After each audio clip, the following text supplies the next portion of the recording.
Hello guys! Magandang hapon sa inyong lahat. I am Chin Rodriguez from Masagari Channel, a faith healer, also a tarot reader. So ngayong hapon na to, tignan natin ano kayong sabihin sa iyo ng ating mga gabay. So ito ay an urgent pasilip. An urgent pasilip para kay Saldico. Hagilapin natin yung maaaring masagap natin sa energy ni Saldico. Ano naman yung maaaring masagap natin ay pawang gabay lamang upang masilip yung mga bagay na posibleng mangyari sa hinaharap. Ito ay gabay lamang upang maiwasan yung mga bagay na hindi dapat na maaganap. Yung mga masasamang eksena, negative na eksena na maaaring posibleng mangyari nung sa ganun maiwasan. Ganon. So guys, let's see. Angels Spirit, let's get information po. So once again, don't forget to like and subscribe my channel. And hirap ko siya for more videos update. Dahil maraming salamat po sa mga walang sawang pag-support sa aking channel. Lalo nang skip ng ads away pagpalain kayo ng Diyos at may kapal. Siksik liglig nag-uumapaw na biyayang manambalik sa inyo. So let's see guys. Alamin na natin, natuklasin natin yan guys. Then of course, paki-follow na rin ang aking FB page, para nang sa ganun, ma-reach na natin ang dapat natin ma-reach, para magkaroon tayo ng live reading. Maraming salamat po sa mga walang sawang pag-support sa akin. Let's watch this. Sino na-excite dyan, guys? Ano kayo masasagap natin sa energy niya? Angels, Spirit, let's get information po. There is a Ten of Wands, something burden. May mga bagay na maaaring magpabigat sa sitwasyon niya. There's an overloaded, super bigat, ng responsibilidad at obligasyon, or something na maaaring magbigay sa kanya ng napakabigat na kalagayan at eksena, ganon. What is additional messages? Maraming bit-bitin, Maraming bit-bitin. There's a Hermit card. There's something spiritual awakening. May mga bagay na maaaring magigising sa katotohanan or may mga bagay na maaaring magmulat sa kanya mula sa sitwasyon na maaaring nagdala sa kanya sa kasasadlakan. So, bagay na maaaring, kumbaga, ma-realize niya kung gaano kabigat ang kanyang binibit-bit. Ngayon, may mga bagay na nagkakaroon siya ng realization. Now, what is additional messages? Realization. Taray naman yung pagkakaganong ko, di ba? Let's see. Let's see. There's a Seven of Wands. There's something protection. So, kailangan niya proteksyonan. Ang kanya sarili. At the same time, kailangan proteksyonan daw, si Saldico dito. There's a Seven of Wands by protection. O may mga bagay na maaaring pumoprotekta sa kanya. Or may mga bagay din na maaaring pinoproteksyonan niya. So, marami kasing cases with the Seven of Wands. Pero pag yung clarify na, doon na natin malalaman kung ano yung pinoproteksyonan or maaring kung ano yung pinoproteksyonan or kung ano yung mga bagay na kailangan proteksyonan. Ganun yun, ha? Seven of Wands, something protection. But it's all about a protection. Let's see. And there's a Knight of Pentacles. There's a security. So, ito na nga. Na kailangan magkaroon ng security slow and steady. Maging mahinahon, maging kalmado lang sa mga bagay na kailangan niyang gawin. Kailangan mas maging secure siya dito. Let's see. There's something paggisa sa sarili mantika. So, gigisahin na siya dito sa mga bagay na kanyang ginawa. May paggisa, at maaaring nagkaroon ng self-sabotage din the way na, kumbaga, hinayaan niya, na parang gamitin siya sa eksena. Ay, ano kaya yun, guys? What is additional messages? Kasi self-sabotage the way na parang alam mo na yung magiging kahihinatnan, nilaban mo pa. Yun yun. Yung bagay na alam mo na yung magiging kalalabasan, ipinilit mo pa. Alam mo na yung kalalabasan, hinayaan mo pa. Ganon, self-sabotage. And there's something, guys, with the Eight of Pentacles. There's something about sa work, about sa kanyang mga ginawa or about sa trabaho, Kumbaga, naging siya dito Kumbaga, talagang being dedicated din sa kanyang ginawa. Pero ang nangyari, nagkaroon ng greediness, ganon. So, let's see what is the Ten of Wands. The Ten of Wands represent what? Ano tong Ten of Wands na to? There's a Ten of Pentacles. Ito yung bigat. Na maaaring pasan-pasan niya rin as of now. Isang bigat na maaaring tungkol sa isang yaman. Maaaring marami na talagang, kumbaga, pinanggalingan, o marami talagang malalim na dahilan. May tungkol sa mga properties, may mga documents, papers, na maaaring dapat niya ng bitawan at pakawalan. So, ibig sabihin dito, kumbaga, ano siya nagiging matigas ang ulo niya dito na parang ayaw niya talaga, no, na parang i-surrender. Yung ganon. What is the Hermit card? And there's oh my God, there's an Eight of Swords. Maiipit talaga siya at makukulong siya.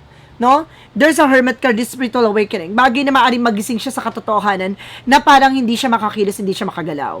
No? Parang mas lalo niyan mapag-iisip-isip dito na napakaliit ng mundo na para sa kanya. What is the Seven of Wands? Ano ito yung gusto ko malaman. What is the Seven of Wands? Oh, there's a Five of Cups, something disappointment. No, may mga part dito na maaaring magkaroon ng regret. No? Kung baga, nagkakaroon siya ng realization bakit kumbaga dahil dito sa pinoteksyonan niya or iningatan niyang tao. So, yun na nga yun. So, kumbaga, kaya rin siya dito na, parang, kumbaga, meron siya ditong iniingatan at pinoproteksyonan, nagkakaroon siya ng realization dito, no? Na bakit pa, parang ganon, bakit siya umantong sa ganon sa eksena, ganon. So, parang may realization talaga. Let's see. What is the Knight of Pentacles? There's a Ten of Pentacles. See it? Secure. No, gusto niya lang magkaroon ng seguridad ang kanyang pamilya dito. No, slow and steady. Unti-unti rin niyang, kumbaga, ibibigay. No, ano man yung bagay na kailangan malaman. But definitely, gusto niyang, kumbaga, malaman or magkaroon ng security ang kanyang family. Kasi I feel something na meron ditong parang blackmail. No, maaring mangyari magkaroon ng blackmail dito. No, dahil, dun about sa family. Kasi parang kahinaan niya yung family. What is the Five of Swords? Okay, there's a Justice card. There's something a Justice, karma. No, the Five of Swords. Now, magkakaroon ng self-sabotage that because of action. So, ibig sabihin nito, no, it's all about karma. No, maaring lahat ng bagay na to ay maaring nag-bounce back na sa kanya. What is the Eight of Pentacles? No, represent with the Seven of Swords, with the sneakiness. No, there's a cheating, lying. So, meron din dito about sa mga nakasama niya. No, na maaaring, kumbaga, maaaring magsinungaling din siya at the same time. Meron ako na sense dito, maaaring magsinungaling. Pero i-clarify natin yan mamaya sa question. Kasi there's a Seven of Wands, something, cheating, lying, betrayal. No, or maaaring nag-betray siya about sa trabaho niya. No? Kumbaga, naging dedicated naman siya sa trabaho, kaso, kumbaga, kinain siya ng greediness. Now, what is the Ten of Wands? Because the Ten of Pentacles. Represent with the Four of Swords, something or rest. So, kailangan niya ng sapat na pahinga. Parang super overpatig, no? Stress, depression. So, bagay pagod na siya. Parang gano'n, napagod na siya sa mga binibit-bit niya. What is the Hermit card? Because the Eight of Swords. There's a Queen of Wands. Na meron din daw ditong babae na maiipit sa eksena. Na meron siyang bagay na maaring, kumbaga, pakawalan. Nasabihin. No? Kung sino ang mga toxic at negative sa paligid niya. What is the Seven of Wands and the Five of Cups? And there's the Fool card. The Fool card, something, a leap of faith, a new beginning. So, may mga bagay dito na siya nagtiwala. Nagtiwala siya na maaaring proteksyonan siya, ganon. So, ngayon magkakaroon siya ng realization. What is the Nine of Pentacles and the Ten of Cups? And there's the Queen of Swords, clear the boundaries. No? Meron ditong babae na maaaring maglinis. No, maaring babae na maaring maglinis-linisan, maging balimbing, no, maging ano siya, parang kumbaga nagbagbabalat kayo, ganon. What is the Five of Swords? The Justice card.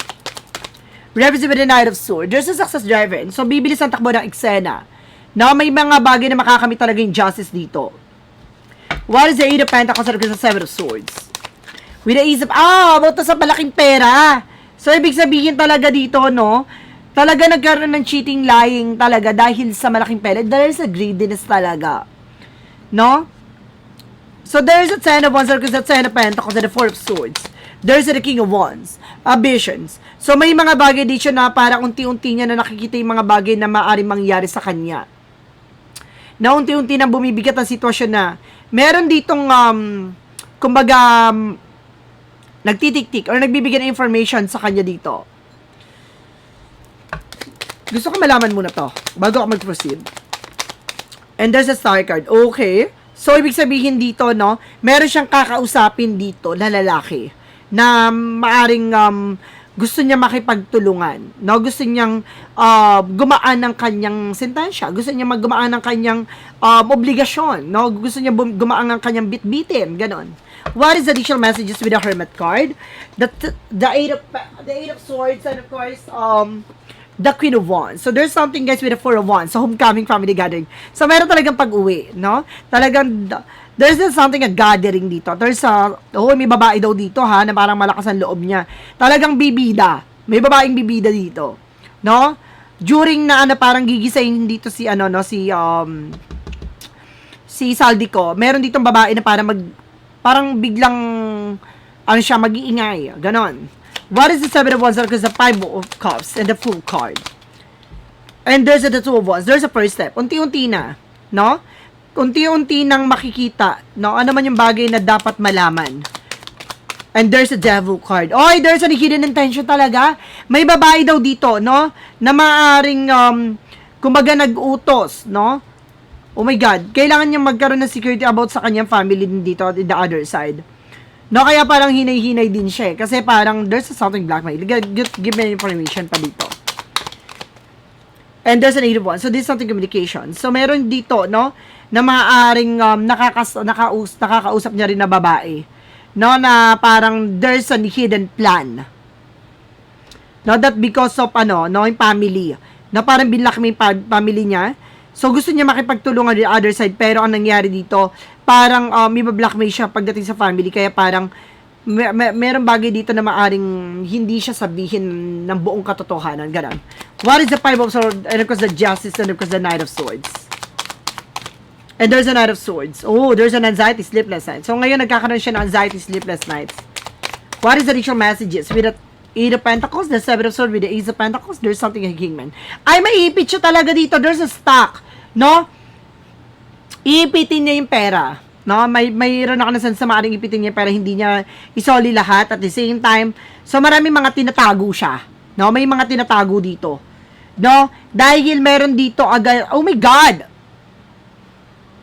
So, ibig sabihin, kumbaga, hindi rin siya makapagsalita ng maayos kasi yung nasa paligid, no, or maaring yung maglilitis, no, ng eksena niya, ay maaring konektado sa kanya. So, kasi bila ko na sense dito eh. No? Nasa Senate member, na maaring, kumbaga, nagkaroon ng paglilitis doon. So, kumbaga, inaano niya na, maaring, natatakot siya na maaring mag-sploke ng bongga kasi nandun sa loob yung no? May ipit siya dito, hindi niya alam kung paano niya gagawin yan. Pero gusto ko malaman, no? Paano yung kaligtasan niya? Ang kaligtasan niya, no, habang papauwi siya sa ating bansa. Ano yung mahagilap natin?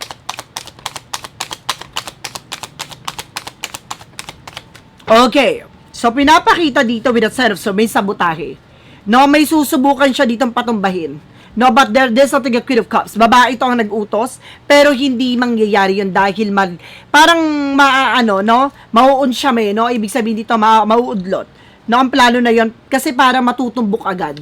And there's something an Empress card. No, there's something in new beginning. There's something, parang there's a blast in this, guys. The Empress card is something a blessing, but this is something a blessing this, guys. No, may biglang eksena. What is additional messages?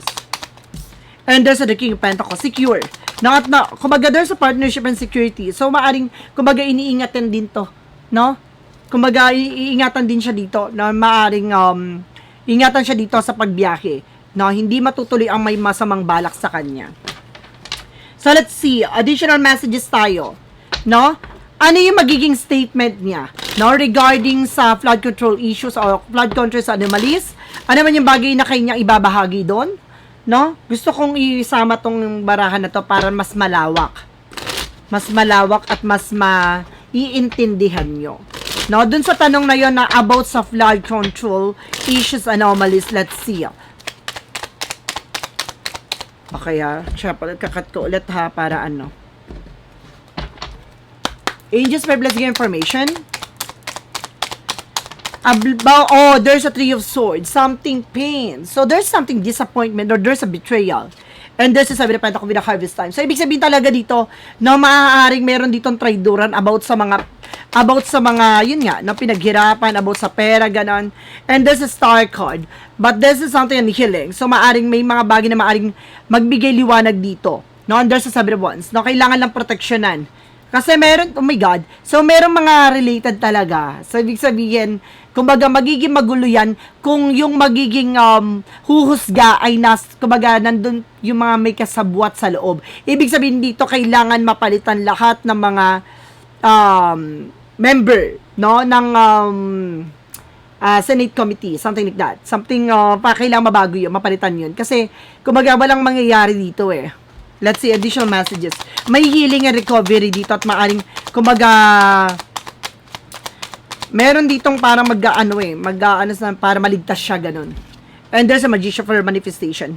Na may mga bagay daw dito na maaaring ma-manifest na mangyari with the partnership. Ano tong partnership? Gusto kong malaman. Kasi maraming partnership talaga, guys. No, ay gustong i-control. No? And there's a page of pentacles. There's something investment. So, meron mga plano. No? Maaring meron dito parang i-manipulate. No? Yung eksena dito. So, ibig sabihin dito, na parang kailangan mas maging mautak, no, sa paglilitis dito. Kailangan, kung alam na related about sa flood control anomalies yung mga tao, no, na alam na may issue, or alam na may natutunugan dun sa ano na yung kailangan, hindi pwede na nandun sila during something, deliberation, no, kailangan wala dun yung mga no, dahil ang mangyayari, imamanipulate nila yon. Let's see what is additional messages. Ganun yung nakikita ko, ha. Gabay lamang to, ha. Additional messages. And there's a two of wands. There's a first step. Naunti-unti naman na with the Ace of Cups, no? Parang, kumaga may mga bagay dito na maaaring mabawi, no? About sa mga nakaraan, about sa nangyari from the past. No, maaaring unti-unti na mababalik yung tiwala do sa ating bansa, pero ang nangyayari dito kasi kailangan kumbaga maibalik, no, yung mga bagay na nawala. No, at oh my God, kailangan talaga, no, kailangan pag-isipan dito na kailangan alisin talaga, no, yung mga nasa paligid doon dahil hindi magiging maganda outcome. Kailangan pag-isip. Kumbaga nagkakaroon dito na parang kumbaga doubt, no, si Saldico kung magbibigay ba siya ng statement dahil alam niya yung about sa nagtatrabaho, no, lahat ng mga nagtatrabaho doon alam niya, or may mga nagtatrabaho doon, some of them, no, maaaring related about sa flood control issues. Parang ganon, na ipinapakita dyan na kung magbibigay siya ng testimony, no, alam niya na may iipit lang din siya, alam niya na may hindi magandang eksena, so kailangan magkaroon ng parang sa madaling salita, kailangan mabago yung mga no, yung mga tanggalin yung mga senador lahat. Parang ganoon. Parang ganoon yung sense ko. Kailangan tanggalin lahat na magkaroon ng bago para at least walang manipulation, no? Walang magmamanipulate dun sa eksena. At the same time, no, parang magkakaroon ng equal na eksena, ganun. So let's see, what is additional messages tayo with the shadow worker vision 1? Nagkaroon lang tayo ng urgent pasilip kasi yun nga daw, nahuli na, diba? Urgent pasilip lang to, pero mababago pa to sa mga susunod na eksena. Ha, kasi gabay to, may mga instances kasi na once na na-reading natin, pwedeng mabago yun kasi alam na nung mga nasa paligid na may ganung nabasa or nakita na pwede nila maiwasan. So, ganun siya, ha? Ride the storm. So, mayroong bagay dito na kailangan niyang linisin. No, kailangan niyang sakyan to at kailangan niyang, kumbaga, let chaos, no? Kumbaga, kailangan niyang tanggapin na may mga part sa buhay niya, sa sitwasyon na niya masisira, na may mga part dito na maaaring guguho, pero ito yung paraan para linisin siya. Or kailangan maaaring ipakita niya ang sincerity niya, no? Upang paniwalaan siya. Upang, kumbaga, nang sa ganon, mabigyan liwanag, no, ang nangyaring anomalies, no, sa ating bansa. What is the clarifying for life situation? And there's an inner vision. Kasi meron siyang bagay na nakikita at may mga instinct siya, no? Cut through the log of confusion with your power of discernment. Naguguluhan siya, no? May mga part na naguguluhan siya kasi may mga part na para may pangamba. No, alam niya na kasi yung mga bagay na maaaring kahihinatnan. No, lalo-lalo na kung yung mga kumbaga related, no, sa kanya, sa mga nangyari from the past, ay maaaring nasa loob. No, na paghuhukom ng mga diba? Kumbaga kailangan, no, magkaroon ng maliwanag at malinis na eksena, ganan. Kasi syempre ikaw ba naman, diba? Yung taong kagalit mo na sa harap mo. Diba? Tapos may kumbaga ano yung magiging eksena nyo? Diba? What is the what lies within your future? Or maaring, kumbaga, for example, yung kaibigan mo, nasa tabi mo, tapos mayroon kayong ginawang eksena, diba? Na hindi maganda. Ikaw ba, kumbaga, alam mong, may ipit yung friend mo or something yung tao na yon, diba? Na related sa'yo, na alam mo may ipit doon, magsasalita ka ba habang nasa harap niya? Diba ganon? So, dapat, kailangan mabago. What lies between, there's a police. Talaga. Pinakita talaga, na? There's a police. May police dito, guys. Kita nyo? Talagang huhuling siya ng police. And there, oh my God, there's a burning evidence. Oy, parang mayroon dito about sa sinusunog yung ebidensya or parang mayroong nilulutong ebidensya. Merong nilulutong eksena. Ano kaya yun, guys? Abang-abang natin kung ano yung bagay na yun. No, magkakaroon tayo na extended reading dito kasi parang may kulang. Meron pang bagay na tayong dapat malaman. So, abangin natin yan. So, guys, maraming salamat po. This is something an urgent pasilip para kay Saldi ko. Once again, ito ay pawang gabay lamang upang masilip yung mga bagay na posibleng mangyari sa ginaharap. So, and of course, don't forget to like and subscribe my channel and hit the bell for more videos update. Maraming salamat sa mga walang sawang pag-support sa aking channel. Lalo-lalo na ang dirigi-skip ng ads sa way pagpalain kayo ng Diyos at make up pal. Siksik nag-uuma po na biyayang manang balik sa inyo. Maraming salamat. See you in the next video. Bye-bye. And babush.